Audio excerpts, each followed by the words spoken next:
Assalamualaikum warahmatullahi wabarakatuh. Alhamdulillahirabbil alamin. Alhamdulillah ala nikmatillah, la haula wala quwwata illa billah. Nahmaduhu wa nasta'inuhu wa nastaghfiruhu wa na'udzu billahi min shururi anfusina wa min sayyiati a'malina, may yahdihillahu fala mudilla lahu wa may yudlil fala hadiya lahu. Asyhadu an la ilaha illallah wahdahu la syarika lah wa asyhadu anna Muhammadan abduhu wa rasuluhu la nabiyya wa la rasula ba'dah. Allahumma shalli ala Muhammad wa ala alihi wa ashabihi ajma'in. La haula wa la quwwata illa billahil aliyyil azim. A'udzu billahi minasy syaithanir rajim. Bismillahirrahmanirrahim. Iqra bismi rabbikal ladzi khalaq. Khalaqal insana min 'alaq. Iqra wa rabbukal akram. Alladzi 'allama bil qalam. 'Allamal insana ma lam ya'lam. Sadaqallah wa sadaqar rasulul karim. Ibu-ibu, bapak, adik, kakak, jamaah rahimani rahimakumullah, sehat sedaya ya insyaallah. Sehat, bakoh, kuat. Allah berikan ridha. Yang senden, yang sepuh-sepuh ya. Sing nom-nom boten senden. Yang disendeni itu mohon segera diselesaikan. Semoga berkah ya. Kan belum dicat ini, Pak. Kalau masih, semoga harta yang kita sedekahkan dan wakafkan di jalan Allah itu berbuah surga. Siapa tahu ya Bapak Ibu, siapa tahu sebenarnya kita itu sudah nyemplung, depan itu sudah bara neraka, kurang satu langkah, ternyata kita diselamatkan oleh jariyah. Dulu kita itu sedekahnya, amal jariahnya katakanlah cuma ngecat ya. Lalu gimana ya caranya selama masjid ini dipakai untuk beribadah, maka siapapun yang membangun masjid ini mendapatkan jariahnya. Betul enggak, Pak? Nah, aslinya sudah mau nyemplung itu. Tapi gandeng, ternyata semakin lama masjid ini semakin makmur, sedikit-sedikit membuat beban yang mau nyemplung tadi tertarik lagi ke surga. Bisa jadi enggak, Pak? Betul? Ini saya teringat air zam-zam ya. Ini botolnya kecil-kecil nih, Masya Allah ya. Jadi semoga Allah ridhai Bapak Ibu yang hadir di majelis ilmu ini. Setelah lepas dari majelis ini tambah soleh dan solihah. Amin ya rabbal alamin. Pertama turun kepada Nabi Allah Muhammad SAW. Siapapun yang di dalam dirinya terlekat yang namanya Al-Quran, pasti derajatnya baik. Apapun itu ya. Manusia kita ini, umat mana yang paling bagus? Umat yang menggunakan Al-Quran sebagai pedoman hidupnya. Nabi mana yang paling bagus? Nabi yang mendapatkan firman Allah dalam bentuk Al-Quran. Bulan apa yang paling bagus? Bulan diturunkannya Al-Quran. Hari dan malam apa yang paling bagus? Malam yang lebih baik daripada 1000 bulan. Malam Al-Quran. Apalagi ya, Masya Allah, sampai sekarang belum pernah kita temukan satu pun yang membuat Al-Quran itu meragukan. Ini kita ilmiah dulu, nanti gojeknya agak nanti ketika sudah mulai dikluk-dikluk ya. Ada beberapa hal dalam Al-Quran yang membuat kita itu harus taklid. Taklid itu gimana? Nggak perlu tahu alasannya, pokoknya harus yakin. Ya. Contoh sejarah-sejarah yang berkaitan dengan mukjizat. Bapak Ibu yakin ketika tongkat Nabi Musa dilemparkan ke sungai Nil, Laut Merah terbelah. Masuk akal enggak menurut kita, Pak? Itulah mukjizat. Tongkat Nabi Musa dipukul, dilempar, berubah jadi ular. Semua penyihir-penyihir Fir'aun terbelalak karena tongkatnya berubah jadi ular beneran. Sedangkan tongkat-tongkat mereka itu berubah menyerupai ular bagi yang nggak paham. Jadi para penyihir tahu itu masih berwujud tongkat. Sedangkan masyarakat yang melihat, ular. Tiba-tiba Nabi Musa mengeluarkan tongkatnya berubah jadi ular beneran. Maka penyihir-penyihir Fir'aun sebagian besar mengaku beriman kepada Tuhannya Nabi Musa alaihissalam karena ketahuan benar. Nah sekarang kita nggak bisa tahu gimana caranya tongkat berubah jadi ular, tapi harus percaya karena disebutkan dalam Al-Quran. Mana lagi yang membingungkan? Perkara Isra Mi'raj sampai sekarang nggak ditemukan secara ilmiah bagaimana masuk ke langit pertama, kedua, ketiga, keempat, kelima. Wong kita menyelesaikan langit pertama saja nggak sampai. Bapak-bapak sekalian nanti keluar, ini cerah banget Pak, Masya Allah, bulannya kelihatan tadi mendung. Silakan nanti lihat ke atas kamera yang paling bagus, ya, di zoom sampai kelihatan itu bulan atau bintang.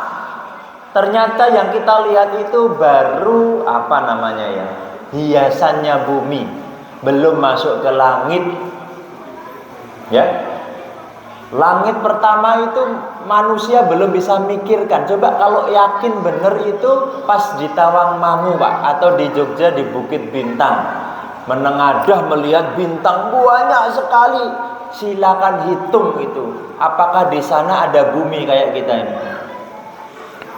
Itu baru langitnya kita loh Bapak Ibu, baru langitnya kita, ya. Masya Allah kecil. Akhirnya ketahuan nanti kalau buka YouTube, lihat itu bumi kita segede ini kan. Ternyata setelah masuk tata surya, enggak usah tata surya, galaksinya kita dulu. Ternyata bumi itu mengecil daripada matahari. Lalu kalau masuk ke tata surya, matahari kita ternyata matahari paling kecil di antara matahari yang lain. Coba bayangkan. Lalu manusia sekecil apa coba? Nah, kalau melihat itu aja kita sudah nggak ada apa-apanya. Ini lahir di muka bumi, kok gitu berani kata Allah sombong. Makanya orang sombong banyak dikutukkan sama Allah, karena kalau sudah melebihi batas, Allah cemburu sama dia. Itu baru perkara langit. Apalagi Isra Mi'raj sudah kita harus taat seperti perkataan Abu Bakar As-Siddiq radhiyallahu anhu. Di saat yang lain, wah ini kesempatan untuk menjatuhkan Muhammad, karena nggak mungkin dia berjalan dari Mekah ya sampai Masjidil Aqsa dalam waktu 1 malam, kan nggak masuk akal Pak, iya kan? Nggak masuk akal. Tapi kita harus dzalikal kitabu la raiba fi. Inilah kitab suci Al-Quran yang tidak ada keraguan di dalamnya. Itu taklid, yakin betul. Sampai sekarang orang-orang yang ditantang untuk mencari kesalahan satu saja tentang fakta dalam Al-Quran tidak pernah ditemukan. Ya. Bahkan ada pendeta yang hafal Quran karena saking pingin mencari kesalahan-kesalahan Al-Quran. Bahkan ada 2 sahabat, yang satu orang Muslim liberal di Inggris, yang satu orang Kristen. Karena saking bersahabat, bahasanya bestie, ya toh, orang kerudungan kabeh, saking bersahabat, jadi dia tidak bertanya apa agamamu. Sampai suatu ketika, saking sudah dekatnya muncul pertanyaan, agamamu apa? Saya Muslim. Hah? Seorang Protestan Kristen tadi kaget. Kenapa ada orang sebaik kamu beragama Islam? Tahu maksud saya? Di Inggris sana masih banyak namanya Islam fobia. Jeneng wong apik kok beragama Islam ini menakutkan, kasihan sekali. Akhirnya si wanita Kristen tadi mengajak si wanita muslim untuk masuk Kristen. Ayo toh, iman kamu orang baik. Kenapa? Agamanya Islam. Dia memang walau liberal, nggak pakai jilbab, terus menantang sahabatnya. Begini saja, jika engkau menemukan satu kejelekan Islam, maka saya langsung masuk agama. Apa yang terjadi? Si Kristen ini sering ke perpustakaan, sering ke toko buku, beli buku. Setiap beli buku dia cari itu kesalahan. Setiap ketemu kesalahan dibantah oleh dia sendiri. Contoh, zaman dulu terkenal dengan potong tangan yang sampai didemo oleh orang-orang Inggris. Ternyata ketahuan pada zaman setelah Islam berjaya pun di Inggris lebih kejam daripada potong tangan. Nyolong ayam saja langsung digantung. Terus dia, berarti ini nggak seberapa. Dia cari terus.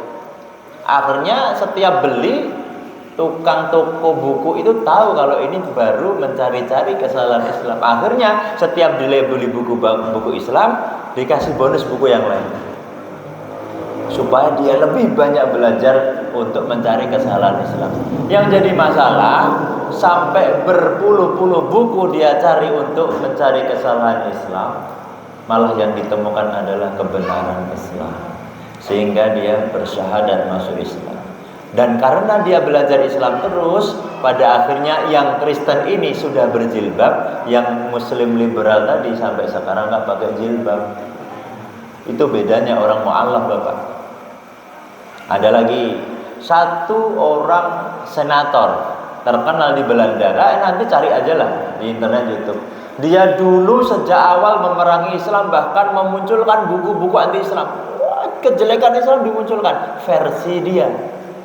Dan dia tidak pernah belajar agama Islam. Suatu ketika dia sudah bersih-bersih kantornya, ada buku yang terjatuh. Bukunya itu namanya Al-Quran. Terlungkep, ya, tertelungkup. Nah, ketika dibuka, ya, muncul ayat bahwasanya manusia itu tidaklah buta matanya, tetapi buta hatinya. Jadi hanya mendengar membaca kalimat itu dia makdek. Apakah itu orang pinter membaca kalimat itu langsung menafsirkan? Berarti saya disuruh belajar Al-Quran supaya saya tahu siapa ini sebenarnya Al-Quran. Masuk Islam. Itu yang ya Allah. Terus ada profesor, ya, di Amerika Serikat yang sukanya baca. Setiap hari itu baca terus. Pintu kantornya itu nggak pernah dikunci. Jadi kalau ada mahasiswa yang mau masuk boleh. Sampai suatu ketika ada Al-Quran di mejanya. Ada Al-Quran di mejanya. Sampai diumumkan nggak ada yang ngaku itu Al-Qurannya siapa. Akhirnya dia taruh di perpustakaan dia, di kopinya, di tempat buat kopi yang cek. Jadi suatu ketika semua buku sudah dibaca, Pak. Terus melihat itu Al-Quran. Apaan itu? Nggak mau saya baca Al-Quran. Itu bukan kitab suci saya. Wong kitab sucinya saya sendiri saya nggak pernah baca. Nggak maulah baca itu. Suatu ketika entek lagi, Pak. Sampai majalah itu dibaca 2 kali. Iki meh maca apa meneh. Lah bahasanya gitu. Sampai mata itu melirik itu lagi. Apa tuh? Ya wes lah saya baca begitu. Nah, akhirnya dibaca. Jangan pikir Al-Quran seperti kita ya. Al-Quran di sana di Eropa itu pasti translate dulu. Ya, Al-Quran terjemahan, baru nanti ada Al-Quran bahasa Arab. Dah dibaca tuh. Setiap dia membaca, wong namanya profesor kan cerdas ya. Setiap dia membaca, dia memberi masukan. Orang membaca langsung ngeritik. Ya. Alhamdulillah segala puji ya, merciful ya, for Lord. Ya ditulis. Ya biasalah kalau buku itu awalnya pasti puji-pujian. Bener kan? Kita bikin buku kan mesti awalnya memuji, ini bagus ya. Isinya pujian. Manusia banget gitu. Manusiawi banget buku ini. Ditulis. Tetapi setiap dia menyelesaikan halaman demi halaman, itu sepertinya dia tidak mau berhenti, Pak. Namanya orang cerdas ya. Setiap buka Al-Quran terus dibaca, muncul pertanyaan, lalu dibaca lagi, muncul jawaban, pertanyaan lagi. Jadi terus sampai khatam, Pak. Coba bayangkan, itu belum masuk Islam. Jadi orang-orang pinter di luar Islam itu kalau menyentuh Al-Quran, mereka sangat berarti banget. Bingung kan? Ya setiap mau tidur kelingan, aduh kok banyak yang mau membuat, ya Allah, kok ya Allah, bukan ya Allah, maksudnya nggak tahu. Pokoknya intinya saya harus kemana? Akhirnya dia ke gereja, gerejanya itu ke masjid, masjidnya itu di bawah gereja. Jadi di sana ada masjid, ada gereja besar, lalu di basementnya dan ke bawah itu masjid. Masuk ke situ, baru masuk aja, ketemu orang Muslim sholat, orang Muslim bercakap-cakap, orang Muslim welcome kan, welcome sir, silakan. Apa yang bisa saya bantu? Saya mau bersyahadat. Padahal rencana dia tuh mau masuk, pengen tahu kenapa saya kok jadi pengen belajar Al-Quran terus menerus. Ada apa ini? Jadi baru masuk. Kalau hidayah itu Masya Allah. Ada nih yang paling keren, sumbernya di depan saya sendiri. Saya yang masuk Islamkan beliau. Masuk Islam gara-gara apa? Gara-gara muadzinnya itu meninggal. Jadi ada muadzin sepuh, mungkin nadanya dia nggak suka, orang Kristen kan, ya pokoknya setiap dengar adzan biasa.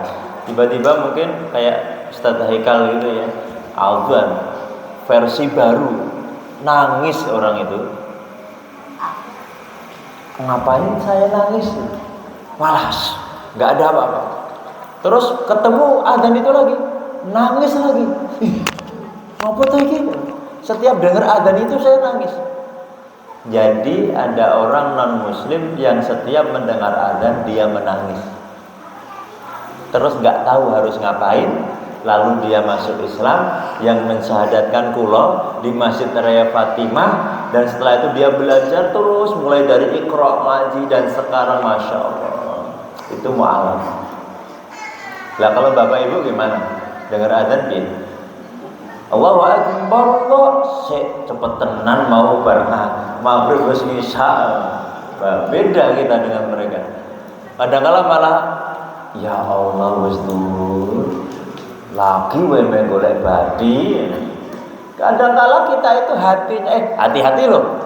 Itu nanti masuk dalam kategori ara'aital ladzi yukadzibu biddin fadzalika alladzi yad'ul yatim wa la yahuddu 'ala ta'amil miskin. Habis ini Pak, saran-saran monggo. Fawailul lil musallin alladzina hum an shalah. Itu yang penting. Merugilah orang-orang yang sholat. Siapa mereka? Yang lalai dalam sholat. Dikira ayat ini khusus orang-orang yang tidak sholat. Enggak. Orang yang tidak sholat, Rasulullah sudah katakan, barang siapa yang enggak sholat dengan sengaja, maka dia sudah bergelar. Bergelar anggome medeni masalah. Ya. Coba saya ulangi lagi nih. Rasulullah mengatakan kalau ada yang tidak sholat dengan sengaja meninggalkan sholat, maka dia sudah bergelar. Yakin udah dijawab kan? Bayangkan. Lalu dilanjutkan. Dan jika benar ada yang menyaksikan dia itu muslim dan gak sholat, maka kata Rasulullah, saya gak mau menyolatkan dia. Keras tuh. Aduh kebangun deh, maaf ya. Tadi kalau pengajian bawa ini Pak. Dulu anak saya bawain itu kapas Pak. Ini mesti ustadznya mesti bungok-bungok baru dolar. Kapas. Gitu. Bahaya. Udah terus yang mana yang disebut yang melalaikan? Kalau dalam Jalalain itu melalaikan rada kejem ya nanti ya Pak ya. Mohon maaf ya yang kalau tertampar gitu. Yang melalaikan itu yang hatinya saja menolak panggilan azan. Ya kayak tadi tuh loh. Walaupun nggak enteng lah mungkin. Allahu Akbar, wis ngasar ya. Itu termasuk loh itu ternyata. Seakan-akan tidak bahagia dipanggil sama Allah. Malah sosok asemi, anggo asem misal. Ayo, ayo. Hati-hati loh. Kadang-kala kita terus muncul ketidaksabaran dalam beribadah. Itu lalai. Contohnya gimana? Pas bapak ibu, katakanlah kita kasih contoh pedagang kelewer. Pas sholat duhur hari Senin, ya. Pedagang ora nek sing tumbas, nggak ada yang beli, nggak ada datang, terus sholat duhur. Sholat duhurnya 15 menit tuh. Karena apa? Sepi kan? Rapopo tak tinggal sholat sih ya bu, gantian. Wah sholatnya masya Allah, bacaannya bisa tartil ya pelan-pelan. Hari Kamis dulalah rame. Azan, Allahu Akbar, bu tak sholat sih ya, bu gantian. Sholatnya 2 menit. Tahu maksudnya? Allahu Akbar, bismillahirrahmanirrahim. Waduh iki engko lali bojoku iki regane sakmene malah mumpung sing tuku akeh iki naik ke sawah aku lali mau. Allah assalamualaikum. Itu namanya enggak sabar. Jadi bukan yang masalah ngerti apa terus astagfirullah sabar. Enggak. Sabar di sini yang ittaqillah, bertakwalah kepada Allah. Biru dan bersabarlah. Itu bukan yang melihat sesuatu kita, enggak, bersabar dalam meninggalkan kecintaan kita terhadap dunia dan fokus mahabbah sama ibadah. Jadi rame ndak rame ya sholat kudunya 15 menit gitu loh. Maksudnya di situ. Lah kita disuwek-suweke tapi hatinya gundah, enggak apa-apa. Hati itu wilayahnya Allah. Yang penting fisik mulai kita bawa. Karena ayatnya jelas, innas sholata tanha 'anil fahsya'i wal munkar. Yang bertanya ibu bapak, di sini ada preman enggak? Ada ya, banyak. Pojok kono nek pertapatanmu enak ya, medeni-medeni itu ya. Tapi malah aman ada preman ya. Dah, tatonan. Mohon maaf, tidak semua bertato terus jadi contoh gini, ndak ya. Intinya nek wong nganggo tato berarti wis elek sih, tapi setelah insaf enggak elek. Ya, enggak jelek. Ya, tatonan, ambekan ambune panas. Ciu gitu. Terus wudu. Ikut sholat tarawih. Ya. Dia bagus enggak ya? Mau tanya. Bar mendem terus ning perapatan nyingsoti ibu-ibu mangkat tarawih. Ibu sirkuit itu loh. Gitu kan? Terus dia wudu. Ikut sholat tarawih di sini. Saya mau tanya, saat itu dia sholat enggak Bapak Ibu? Sholat ya, betul. Dia sholat. Sholat itu soleh enggak? Nah, soleh. Apakah ketika dia sholat terus meh misu-misu? Pasti nggak sadar. Kalau sadar nggak mungkin. Allahu Akbar. Jadi imamnya kesuwan, suwan tak rukuk sih ada. Pernah menemukan orang senakal-nakalnya ketika sholat tetap nunggu imam rukuk kan? Nah, itulah disebut tanha 'anil fahsya'i wal munkar, apalagi berjamaah. Sejelek-jeleknya orang kalau sudah berjamaah, fisiknya itu pasti bagus. Wallahu a'lam, hatinya tidak tahu. Ya, hatinya tidak tahu. Tapi fisiknya dulu sudah dibawa dengan sholat.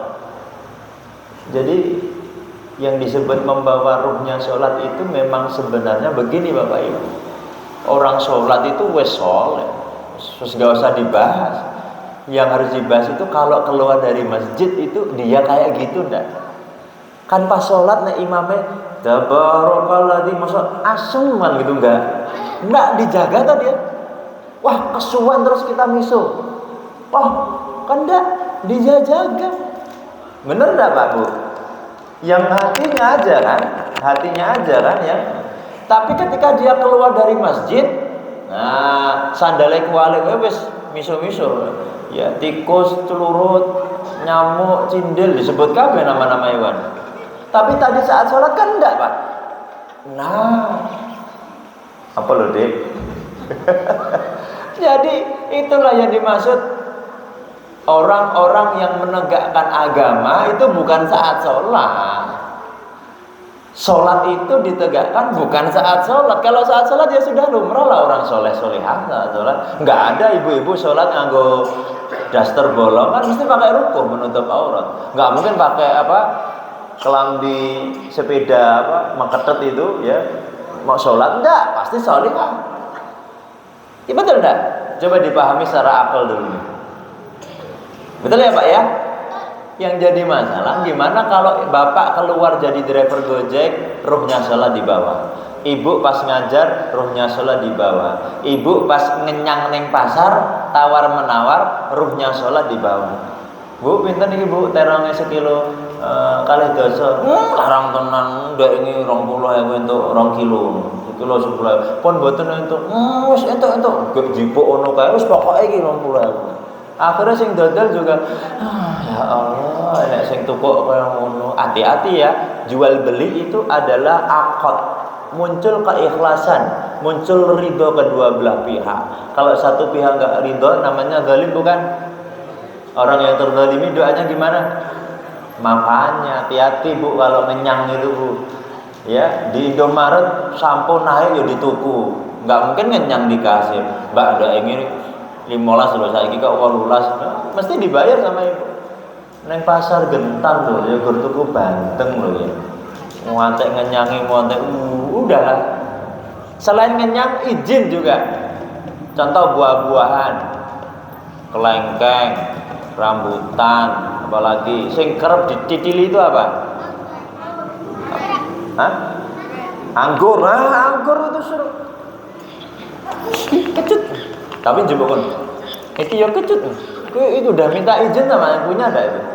Hati-hati Bu itu ya. Bahaya. Ingat sahabat tabi'in yang sampai ngusir sak jazirah Arab hanya untuk ridho separuh kurma.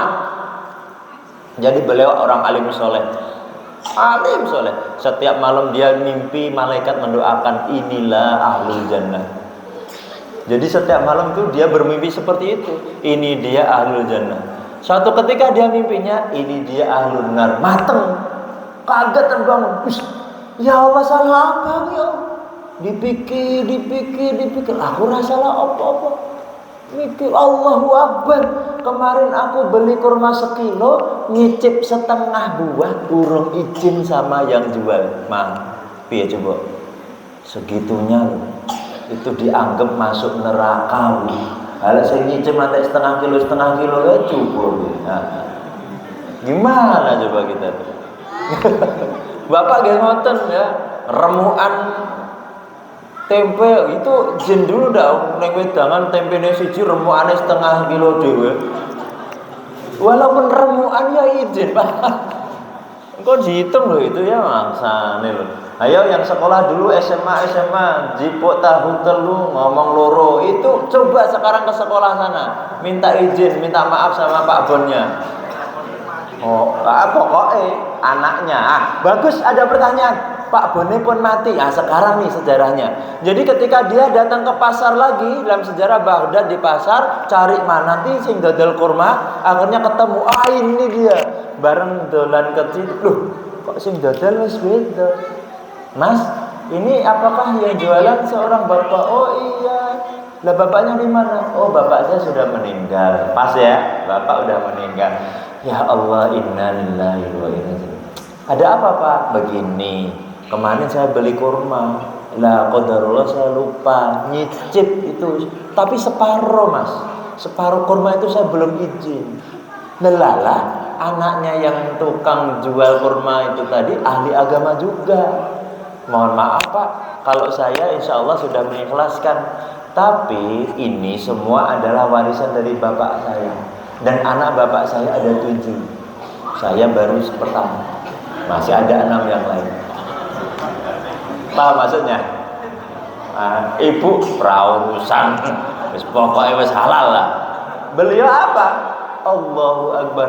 Di mana saja mereka, wah pindah-pindah Damaskus, Baghdad mereka. Bayangkan setengah kurma itu sampai ngentek ke 3 bulan untuk mencari izin dan rela dari anak-anaknya karena itu warisannya bapak. Sampai anak yang tertua gede-gede. Masya Allah, masih ada orang yang setawadhu ini. Ya Allah Pak, sudah Pak, itu pasti kami ikhlaskan. Iya, kalian mengikhlaskan, tapi malaikat tidak mengikhlaskan saya. Setelah ketemu semua, malam harinya dia tidur, diimpikan lagi. Lah inilah orang ahlul jannah. Tersenyum dia. Masya Allah. Sampai segitu ya. Coba kita berapa wis jadi tukang model di dunia ini. Allahu Akbar. Durung gaji neng kantor, model apa? Model waktu ya. Kudune istirahat setengah jam, iki sak jam setengah. Ya, neng kantinnya kesuwen, metu itu berapa kita model dalam kehidupan sehari-hari? Berarti berat banget ya kita tuh intip-intipin neraka mungkin ya. Jadi nih kalau nuzul Quran kayak gini tuh duduk ya Allah, Al-Quran tuh Masya Allah. Siapapun yang melekat dalam dirinya Al-Quran pasti derajatnya tinggi. Kami belum pernah menemukan ahlul Quran itu uripnya gak enak. Kami punya 17 asatizah, baik yang kaya raya tumpahnya HRV maupun yang jalan kaki atau numpak apit ontel. Semuanya sama. Sing sugih ya ora kemaki, sing ora duwe duit ya ora tau utang. Padahal saya tahu dia itu berkebutuhan. Setiap selesai acara kan, ya iki aslinya ngenteni bisyarah gitu, tapi enggak malah diperlihatkan dia tuh, Masya Allah nikmat. Jadi sing uripe sangat sederhana pun tawakalnya tuh Masya Allah hebat banget. Orangnya nikmat-nikmat. Belum pernah Pak saya menemukan seorang ahli Quran itu neko-neko orangnya. Pemenang mutil enggak. Tenan Pak. Jadi kayak ya emang itu sudah dijaga sama Allah gitu loh. Karena dia cinta sama Al-Quran. Nah ini perkara yang mungkin kadang gak masuk akal Bapak Ibu ya. Kok bisa ya? Lah terus yang ngapal ke hanya ngapal. Enggak ada yang namanya mukjizat itu kok terus dihafalkan, diberikan kemudahan kepada orang-orang yang tidak diizinkan oleh Allah Azza wa Jalla. Paham maksudnya? Ada anak-anak yang masuk ke kutab yang isinya cuma ngapal ketok. Bendino ngapal tanpa diberi adab, tetap aja itu karena izin dari Allah. Karena itu mujizat Bapak.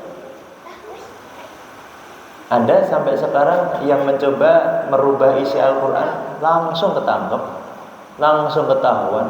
Ada cetakan 1000 X lembar Al-Quran, hanya beda harokat. Padahal harokat enggak ada dalam Al-Quran sebenarnya. Itu suatu cara dari para ahlul Quran supaya nanti penerus-penerusnya gampang untuk belajar Al-Quran. Khairukum man ta'allama Al-Quran wa 'allamah. Kata Rasulullah SAW, sebaik-baik dari umatku adalah mereka yang suka belajar Quran dan suka mengajarkannya. Jadi Al-Quran itu ya cuma alif, lam, mim, zal, lam, kaf. Sekarang ditambahkan fathah, kasrah, dhamma, tanwin. Coba kalau nggak ada itu Bapak Ibu bacanya gimana? Mumet loh ya, bacanya galakal kataba. Sekarang dibantu sama ahlul Quran. Jadi tidak semua yang tidak bisa menghafal Quran itu tidak bisa jadi ahlul Quran. Bapak Ibu jamaah adik kakak yang insyaallah dirahmati Allah Subhanahu wa taala. Yang kedua, kalau Bapak Ibu menjadikan Al-Qur'an sebagai teman hidup di dunia, maka dia akan menemani kita ketika kita masuk alam barzah, alam kubur. Di saat semua pentakziah, bahkan istri sendiri, bahkan anaknya sudah meninggalkan area kubur kita dan ketahuan sudah hilang itu jejak kakinya, maka yang muncul pertama kali adalah nur, cahaya. Siapa dia? Al-Qur'anul Karim.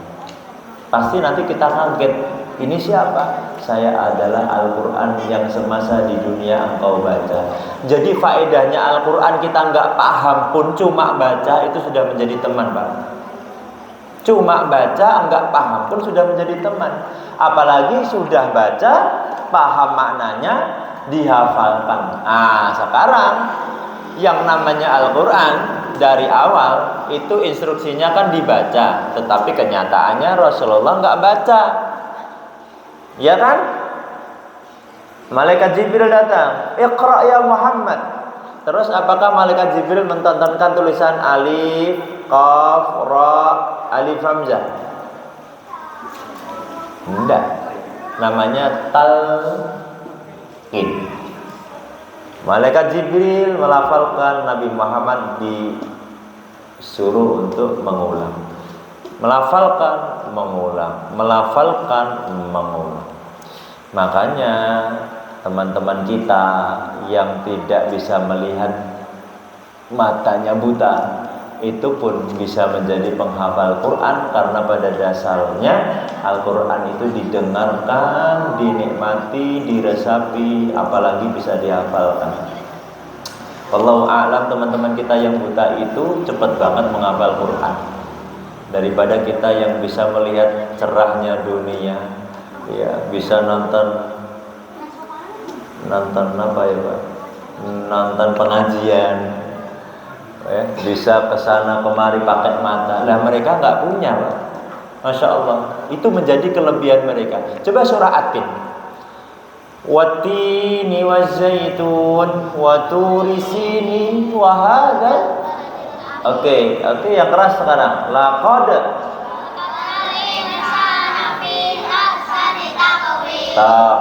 laqad khalaqnal insana fi ahsani taqwim. Kita ini manusia yang diciptakan Allah dengan sebaik-baiknya ciptaan, sempurna, Pak. Ini saya lihat Bapak Ibu sempurna semuanya. Punya telinga 2, hidung lubangnya 2, enggak ada tahu lubangnya 1. Coba ada yang hidungnya menghadap ke atas? Enggak ada. Loh, sempurna semua. Kok bisa ya wajahnya beda semua ya? Alien itu wajahnya sama semua loh, Pak. Semut itu podo kabeh. Bapak ini beda kabeh. Piye nih Allah menciptakan? Ahsani taqwim. Tapi versinya Allah Azza wa Jalla, ahsani taqwim itu enggak kayak gini. Coba kalau kita punya saudara enggak punya tangan dan kaki, bagi Allah tetap ahsani taqwim bukan? Iya. Karena ternyata mereka yang enggak punya tangan dan kaki bisa berselancar, bisa nyupir kapal but. Bapak bisa berselancar, demek wae dereng kan? Nah, dia bisa surfing. Enggak punya tangan, enggak punya kaki. Coba. Yang buta, yang enggak punya mata, yang sejak lahir, itu bagi Allah ahsani taqwim.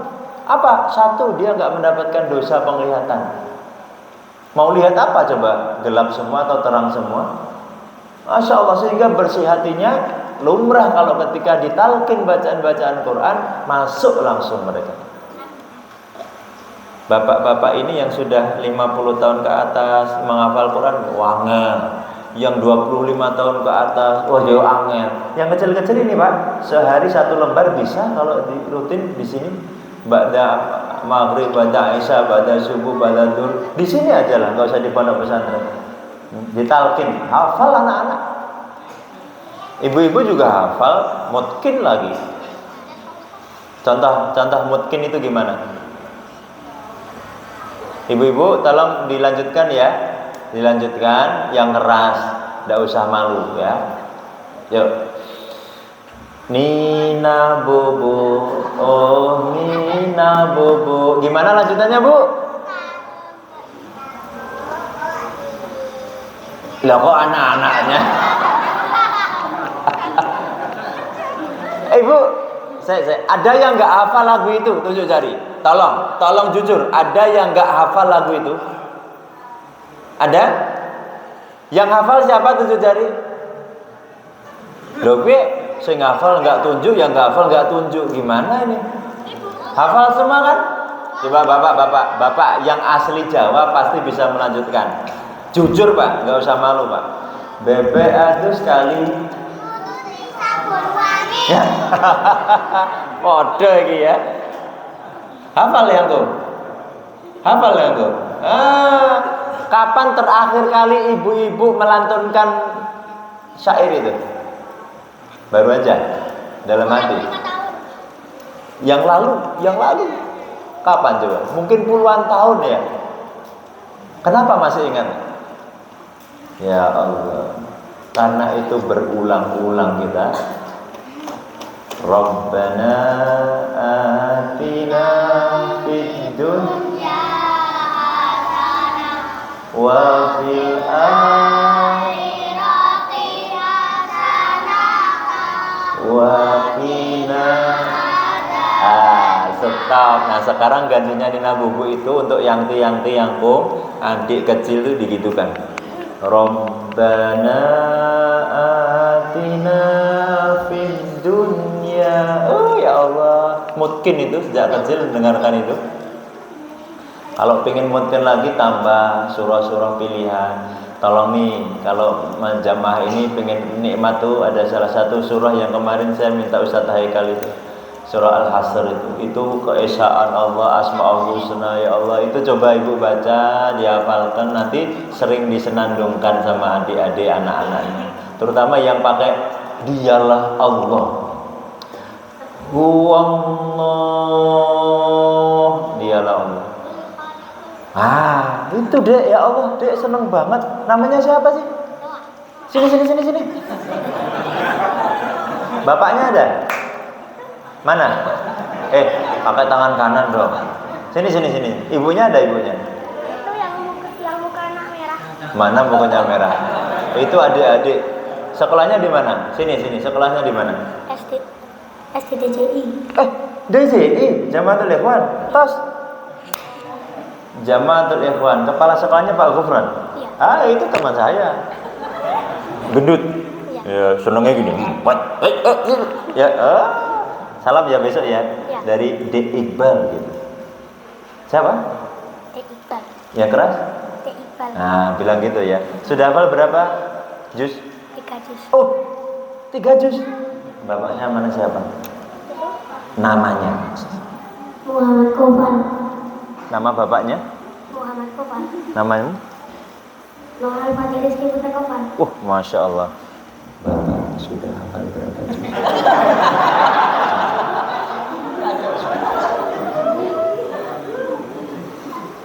Murojaah di rumah sama bapak apa ibu? Sendiri. Sendiri. Bapak ibu diajak. Ya? Ya. Bapak ibunya mana? Anaknya udah 3 juz. SD lagi. Bapak ibunya udah tua-tua ya. Ya Allah. Ini. Kalau 3 juz berarti juz 29 31. Juz 1 sama juz 29 sama juz 30.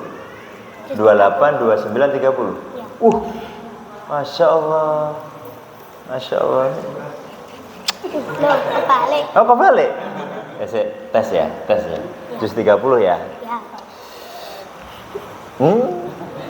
Wa ma adraka mat-tariq.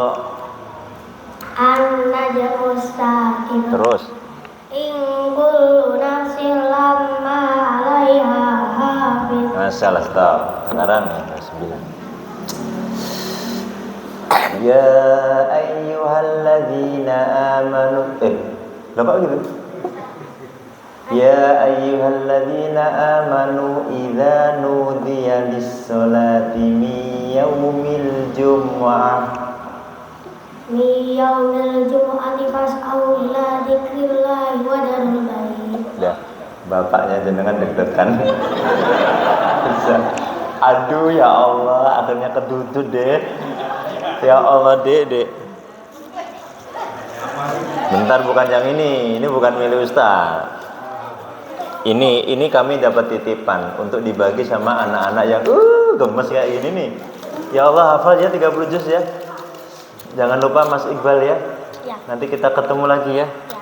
Bismillahirrahmanirrahim. Barakallahu fikum. Seneng banget nih. Seneng banget. Ya.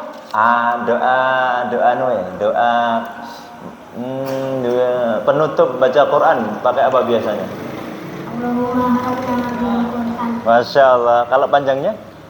Allahumma arhamna bil Qur'an waj'alhu lana imaman wa nuran wa hudan wa rahmah.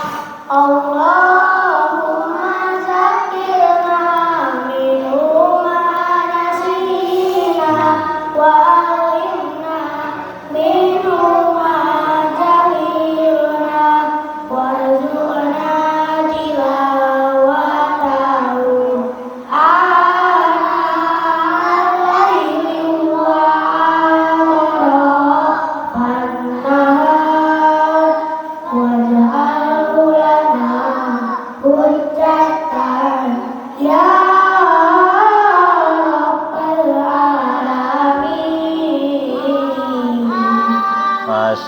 Allah. Tak tambah ya.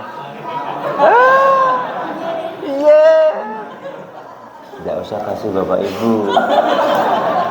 Engkau tidak jadi sahur ya. Bismillah, Masya Allah. Sukses ya, Le? Ya, Alhamdulillah. Tasik ya. Aduh cemburu Pak sama dia nih. Ya, Masya Allah, di vokalnya bener terus masalahnya. Penasaran saya. Udah. Mau tambah lagi? Nah, ya. Alhamdulillah. Salam Bapak Ibu ya. Pak, 30 Pak, jus 30 ya. Punya anak kayak gini ya Allah, orang tuanya harus semangat dong. Ya Allah, harus semangat ya. Ini sudah calon orang tuanya bangka besok di akhirat. Lagi iya wis dikandang isik iya Masya Allah. Besok kalau Mas Iqbal kayak jadi Ustadz Adi Hidayat, kamu udah berangkat umroh, Dek?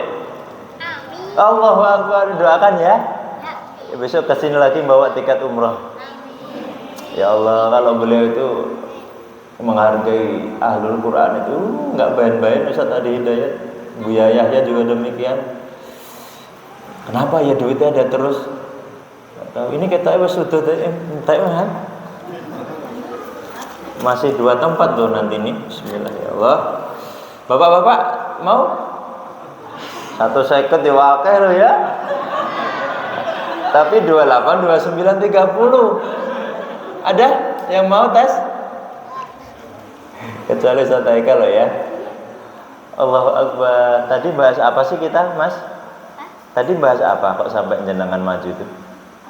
SD Jamaatul Ikhwan, keren ya, Masya Allah. Semoga tambah berkah itu SD-nya. Mas Iqbal dulu di situ. Dulu Mas Iqbal terkenal gara-gara Mas Iqbal itu sering sholat subuh di Masjid Mutakin. Di Masjid Mutakin Sondakan. Itu pun kalau dibangunkan Bapak, pasti saya datang rakaat kedua, terlambat gitu loh.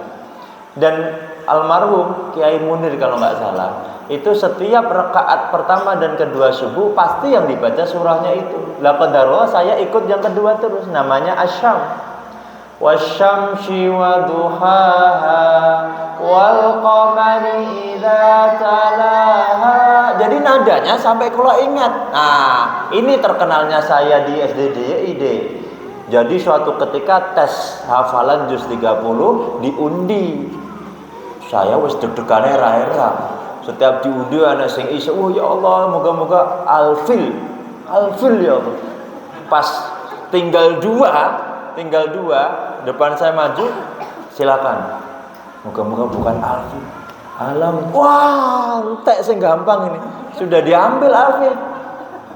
Nah, terus jatah saya, ya Allah ya Rabbi, semoga bisa. Itu ujian loh itu dulu. Sekarang ada ndak wallahu alam, namanya Bukhayatun, sudah pensiun ya. Bukhayatun. Ambil saya, Pak. Set. Keluar apa? Asyam. Terus saya ndak bisa. Dulu belum ada ustaz sama ustazah, enggak ada. Dulu masih bapak ibu guru biasa. Wong celana saya masih di atas lutut. Dulu sekarang celana panjang kan? Nah, dulu masih cewek-cewek pun masih pakai rok-rok gitu, yang sering dinggo dibuka pakai ayo celana lanang nakal itu masih. Cerita itu masih ada di sekolah kami. Ustaz, gurunya kelas 1 sama? Lupa aja. Lah, saya kok udah nyerah. Udah Bu, nggak apa-apa lah. Nilai jelek nggak apa-apa. Coba dulu. Udah, coba dulu. Awalnya yang gimana tuh Bu? Wasyamsi. Terus saya nyoba. Wasyamsi. Indalala lancar Pak. Lancar sak nada-nadane Ibu Khayatun sampai gini. Saya juga. Kenapa saya hafal ya?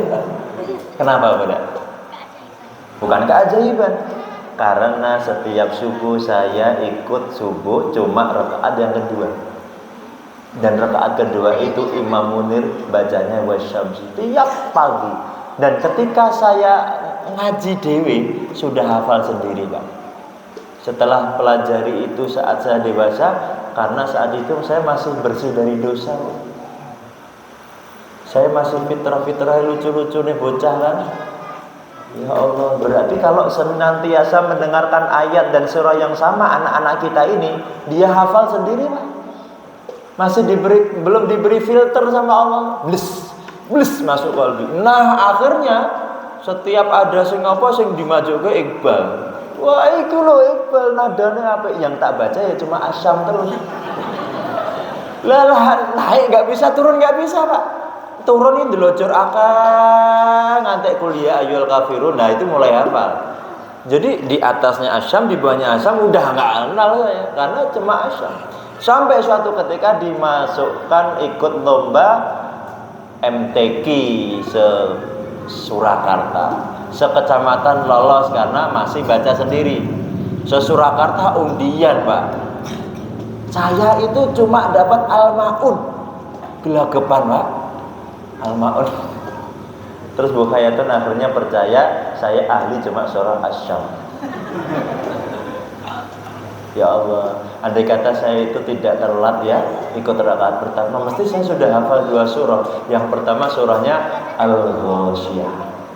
Wah, hafalku mesti keren banget. Karena saya sering menemukan imam Jum'ah kuwi ora hafal Al-Ghasyiyah. Mesti ya diganti sama surah Alam Nasrah Laka Sadrak. Ya mungkin husnudzan kami biar cepet ya toh salat Jumatnya biar enggak terlalu lama. Wallahu a'lam bishawab. Terima kasih Mas Haikal.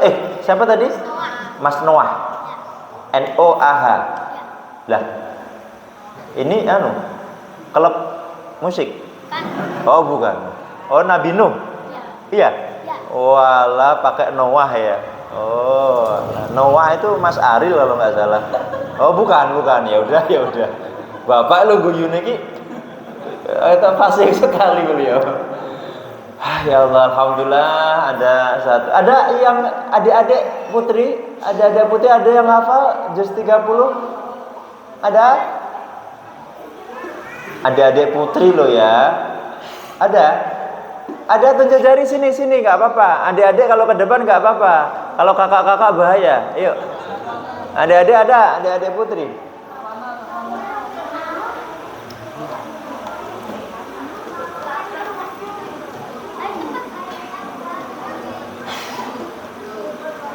Masya Allah, keren banget ya.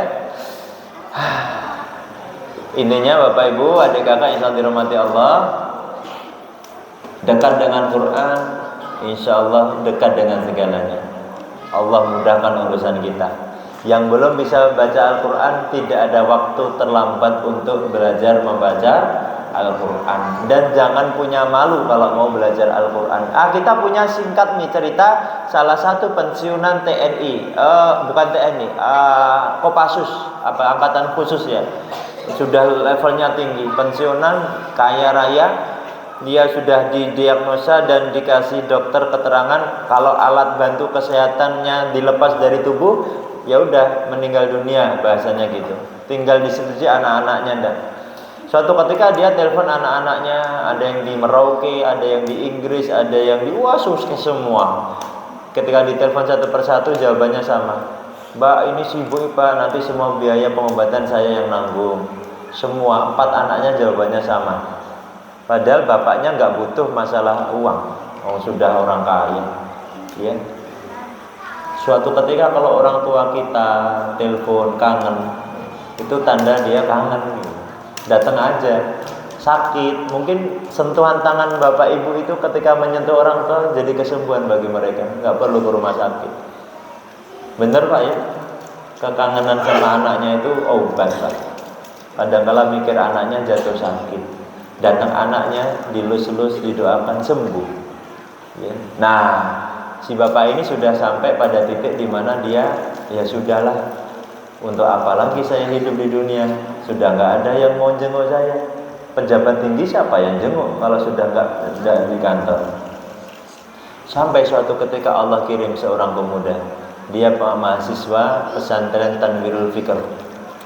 Yang kalau ke pesantren untuk hafal Quran, paginya kuliah gratis selama bisa menghatamkan hafal Quran, lalu sore sampai malam dia sempatkan untuk menjadi cleaning service di rumah sakit. Jadi ketika dia masuk kamar di rumah sakit itu setiap bersih-bersih si anak muda itu komat kamit gitu loh. Bapaknya penasaran, mas kesini coba. Kenapa sih kalau masuk kamar saya bersih-bersih mulut kamu itu ngobrol aja? Ngobrol sama siapa? Oh, saya sedang menghafal Quran, Pak. Karena setiap malam saya harus menyetorkan hafalan. Oh, karena selama ini yang bersihkan di kamar ini kalau pagi siang itu ya cuma bersih-bersih, salam, assalamualaikum, pergi. Kalau ini setelah ditanya gitu, Bapak pengen belajar Quran. Quran itu yang bagaimana tuh? Itu KTP-nya Islam, Pak. Banyak yang KTP-nya Islam, baca aja nggak paham, bahkan nggak mau tahu itu bacaan Arab apa. Termasuk Bapak ini. Ketika dia dikasih tahu ini loh Al-Quran, coba bacakan satu saja yang dibaca surah Al-Ma'un. Ara'aital ladzi yukadzibu bid-din fadzalikal ladzi yad'ul yatim. Anak itu yatim. Wala yaquddu ala ta'amil miskin. Bapaknya enggak tahu artinya, tapi mendengarkan si anak muda itu baca surah Al-Ma'un merinding katanya. Kok bagus banget ya.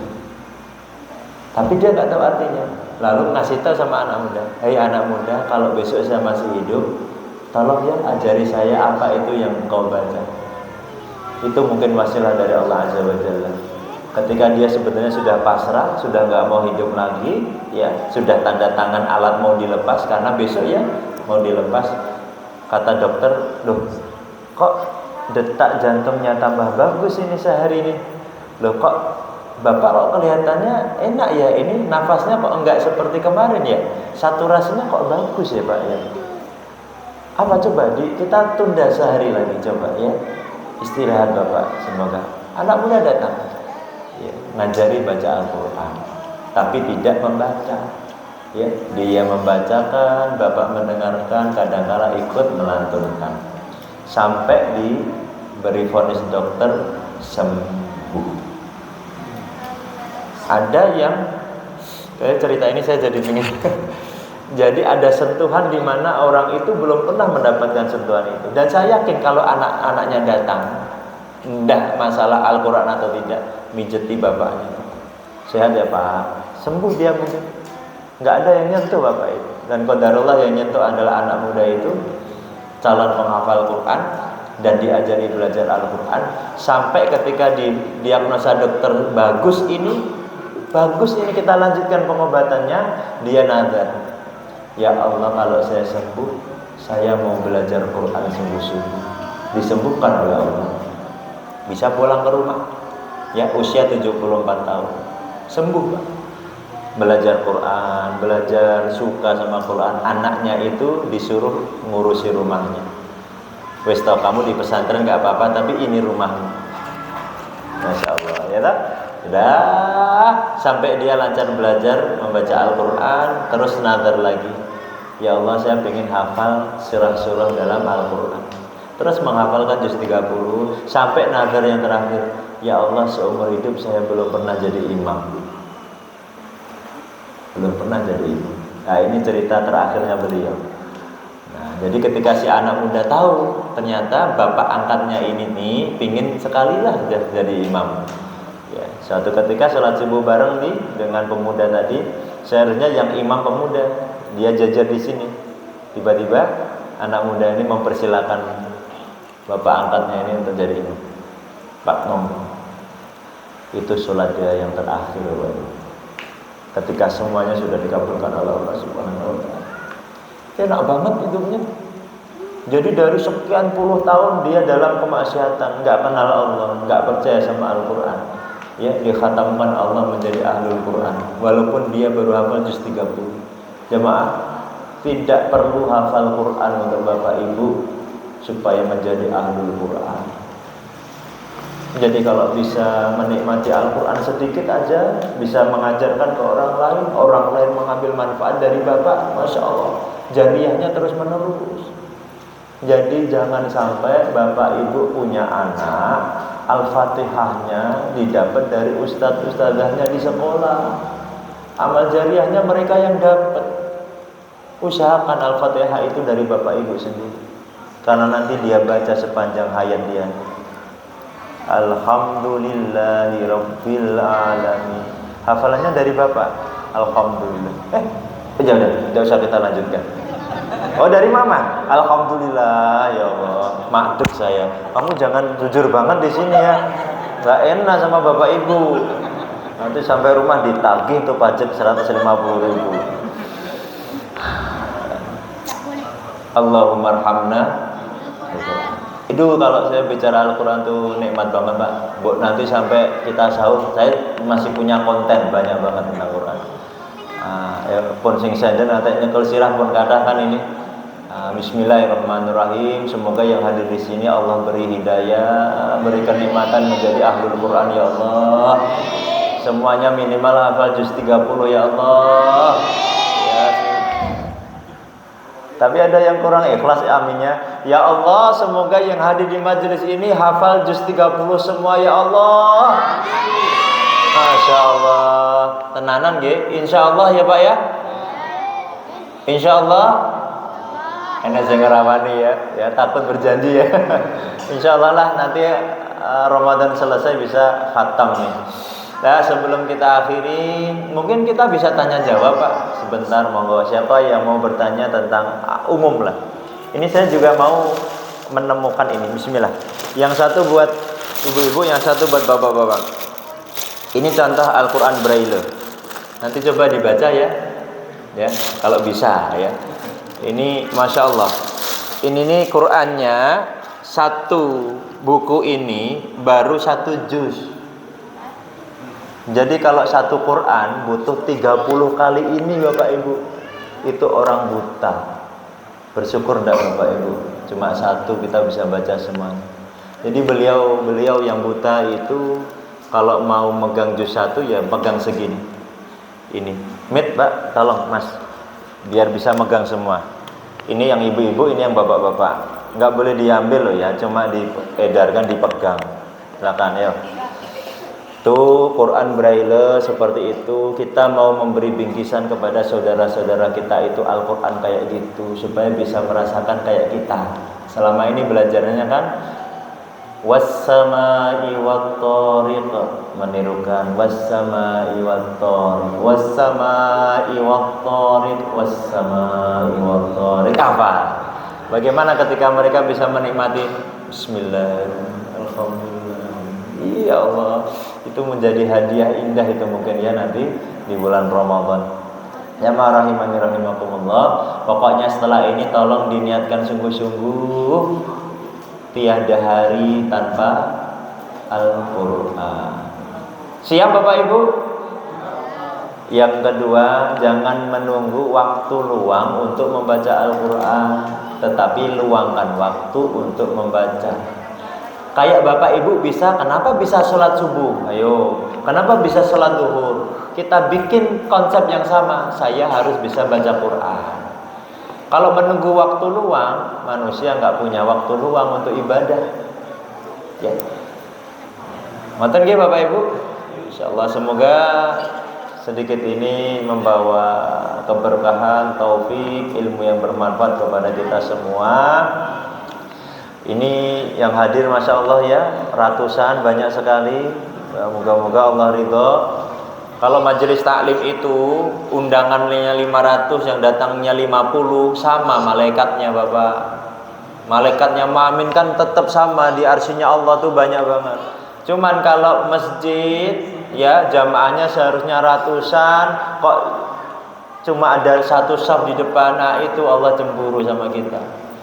Ya, tolong yang jadi takmir, gimana caranya mengusahakan masjid ini tetap ramai untuk sholat berjamaah. Kalau pengawasan yang datang cuma 5, 7, 6, itu terus aja pengajian dilanjutkan, nggak masalah. Berkahnya sama untuk masjid. Ini udah banyak banget ini, Masya Allah.